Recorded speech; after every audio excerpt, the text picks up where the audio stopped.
কেউ বিএনপিরে জিজ্ঞাসা করে না। 1/11 আসলো, অসহায় বিএনপি যাদের শাড়ির আঁচলের নিচে থাইকা তারা এখন স্লোগান দেয় 2 সাপের 1 বিষ, নৌকা আর দানের শীষ। এই আমাদেরকে চিনো, আমরা কি এখন কারো কথায় চলি? আজকে বাংলাদেশের যে কালো অধ্যায়টা চলতেছে অনিশ্চয়তা তৈরি জামাতের উচ্চাকাঙ্ক্ষার জন্য। বিএনপিতে যোগ দিলেন, কিন্তু বিএনপির সাথেও তো সেই জামাতের মানে যৌথভাবে তারা কাজ করেছে। এরপরে তো আমি বিএনপিতে যোগ দিই নাই। তারপর 3 বছর ঘরে বসে রয়েছে। আচ্ছা, 96, 97, 98, 99 সনের 29শে ডিসেম্বর গিয়ে কাদের সিদ্দিকী সাহেবকে নিয়ে, উনি প্রেসিডেন্ট, আমি জেনারেল সেক্রেটারি হইয়া, প্রতিষ্ঠাতা হইয়া, আমরা দুইজনে মিলে কৃষক শ্রমিক জনতা লীগ নামে একটা দল করলাম। আচ্ছা, সেই দল 99, 2000, 2001, 2002, 2003, 2004, 2005, 2006 7 বছর করছে। কি কোন আপনি? জীবনে 7টা বছর কৃষক শ্রমিক জনতা লীগ করলাম। এবং বিএনপি ক্ষমতা থেকে চলে গেল, লগি বইটার মার খাইলো। কেউ বিএনপিরে জিজ্ঞাসা করে না। 1/11 আসলো, অসহায় বিএনপি। বিএনপি তখন অসহায়, কেউ বিএনপি করে না। খালেদা জিয়া আমাকে ডাকলেন, কথাটা খুব বুঝার চেষ্টা, কারণ ছাত্র রাজনীতি থেকেই তার সঙ্গে আমার রিলেশন ছিল, ফজলুল চুন্নুর রিলেশন ছিল, এবং উনি আমাকে বললেন যে আপনি আমার সাথে রাজনীতি করেন। আমি বললাম, আমি অনেকগুলা কথা বললাম যে এইবেলা, উনি সবগুলা কথাই এগ্রি করলেন। ওই আমি ওনার সঙ্গে গেলাম। এখন বিএনপি জামাতের সঙ্গে পলিটিক্স করে বা করবে, বিএনপি আর আওয়ামী লীগ দুইটা কিন্তু এক জিনিস না। বিএনপি যে প্ল্যাটফর্ম, আওয়ামী লীগ যে পার্টি, এই প্ল্যাটফর্মে, বিএনপির প্ল্যাটফর্মে শত ফুল ফুটবে। কমলাপুর স্টেশনে কেউ যাইব চিটাগাং, কেউ যাইব ময়মনসিংহ, কেউ যাইব রংপুর, কেউ যাবে খুলনা। প্ল্যাটফর্ম বিএনপি সবাইকে এখানে করে। আর বিএনপিতে এখানে ডিসিশন মেকিং আমি কেউ না, কিন্তু আওয়ামী লীগ আমি ডিসিশন মেকিং গেছিলাম।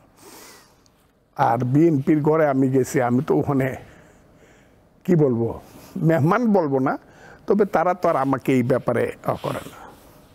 আমি আমার মতো করিয়া যতটুকু সম্ভব, জিয়াউর রহমান একজন মুক্তিযোদ্ধা ছিলেন, বিএনপিতে বহু মুক্তিযোদ্ধা আছে, এবং নেত্রী এটাকে ওপেন স্পেস দিছে, আমাকে কেউ না করে না, কাজে আমি আমার মতো করিয়া যতটুকু সম্ভব পলিটিক্স করে যাচ্ছি, করতেছি।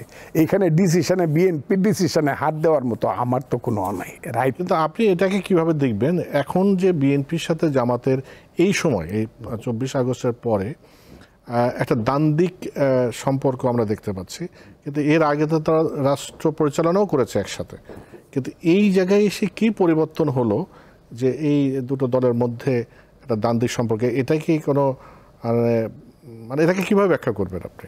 এটা ব্যাখ্যা হলো, বিএনপিকে মনে করতেছে জামাতের যে অফুরন্ত এবং অন্যায়, আমি অন্যায় বলবো, অন্যায় যে আকাঙ্ক্ষা, উচ্চাকাঙ্ক্ষা, তারা মনে করতেছে এখন তারা যে জায়গায় আছে তাদের বিএনপির আর প্রয়োজন নাই। যাদের ডানার নিচে থাইকা, যাদের শাড়ির আঁচলের নিচে থাইকা, যারা নিজের যান বাঁচাইছে মার্কা পর্যন্ত, দানের শীষ মার্কা নিয়া, তারা এখন আর তাদের প্রয়োজন আছে মনে করে না। তারা এখন স্লোগান দেয় 2 সাপের 1 বিষ, নৌকা আর দানের শীষ। তারা মনে করতেছে এখন ইউনূস সাহেবের যে শক্তি কাজ করে, তাদের যে সন্তানেরা কাজ করে, এই যে 4টা-5টা যে ফ্রন্ট আছে, এই ছেলেদের ফ্রন্ট আছে, বৈষম্য বিরোধী ছাত্র আন্দোলন আছে, এবি পার্টি আছে, জামাত মনে করতেছে, এবং আরও যারা যারা এখন অন্যান্য রাজনৈতিক দল করত, ইসলাম কিনা ওই যে শাসনতন্ত্র, ইসলামী শাসনতন্ত্র আন্দোলন আছে, বা ওই যে আমাদের মামুনুল হক সাহেবদের দল আছে,